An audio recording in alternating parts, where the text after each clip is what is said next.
In our top story this week, Justice Center for Constitutional Freedom's founder and president John Carpe was arrested and imprisoned on December 30th. A year and a half ago, Mr. Carpe hired a private investigator to look into possible corruption of Judge Glenn Joyal. Justice Joyal was overseeing several JCCF cases defending Manitoba churches who exercised their right to religious freedom and defied the lockdown orders.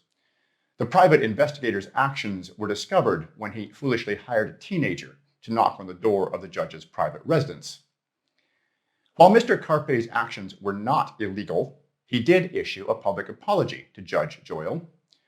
A year and a half later, while the rest of us were looking forward to New Year's Eve, a Canada-wide warrant was issued for Mr. Carpe's arrest on charges of obstruction of justice.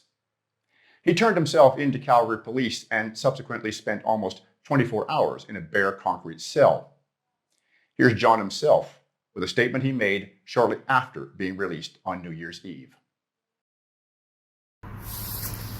I'm John Carpe. It's December the 31st. It's around 3 o'clock. I've just spent 23 hours in jail in this prison.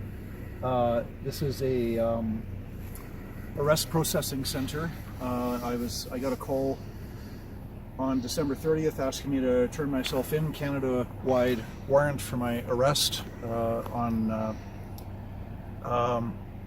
in relation to this judge surveillance. I'm suddenly told a year and 7 months later that there's criminal charges, which I think is ridiculous after a year and 7 months have gone by. I've been here for the last 23 hours in a concrete cell by myself, just sleeping on concrete, not sleeping very much, and I'm just thankful to be out. I'm looking forward to driving back to spend New Year's Eve with my wife and my kids, and I'm not going to be intimidated, and I'm going to keep on speaking out against the lockdowns and the travel restrictions and the vaccine passports and all the violations of our rights and freedoms.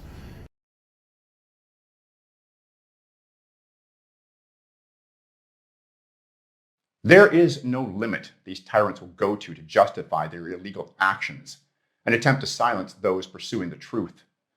The JCCF has done more to defend the constitutional rights of Canadians under the COVID tyrannies than any other organization in this country. As of my last conversation with John, the JCCF is now employing 16 lawyers who have taken on cases across the country to seek justice for those harmed by the mandates. I'll point out again that while the bar took a dim view of Mr. Carpe hiring a private investigator to follow a judge, his action was not illegal. Nor did the private investigator's actions in any way interfere with the judge's courtroom duties. So as John said, the charges are utterly ridiculous and a clear attempt to intimidate him. I know John personally. It won't work. I am pursuing John for a full interview on all of this, if and when that interview happens. Those of you signed up for our newsletter at ironwarreport.com will be notified.